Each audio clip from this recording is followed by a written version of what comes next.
বাংলাদেশের মাটিতে আওয়ামী লীগ জাতীয় পার্টি সহ ১৪ দলের দোসররা কেউ রাজনীতি করতে পারবে না বলে হুঁশিয়ারি দিয়েছেন গণ অধিকার পরিষদের সাধারণ সম্পাদক রাশেদ খান।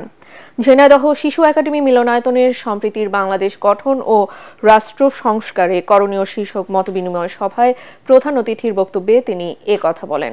আওয়ামী লীগকে খুনি মাফিয়া দল আখ্যা দিয়ে রাশেদ খান বলেন, বিচারের আগে আওয়ামী লীগের নেতাদের নির্বাচনে অংশ নেওয়ার সুযোগ দেওয়া হবে না। সরকার সুযোগ দিতে চাইলে প্রয়োজনে নির্বাচন কমিশন ঘেরাও করা হবে।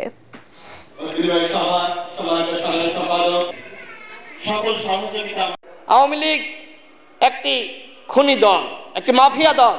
এই নামটি এখন পচে গিয়েছে। এই নামটি ব্যবহার করে আর কোনো রাজনীতি বাংলাদেশে চলবে না।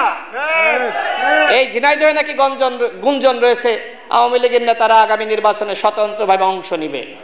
আমি স্পষ্টভাবে বলি, আওয়ামী লীগের কোনো নেতা আগামীতে দামি মামি স্বতন্ত্র কোনো নামে ঝিনাইদহে ইলেকশন করতে পারবে না।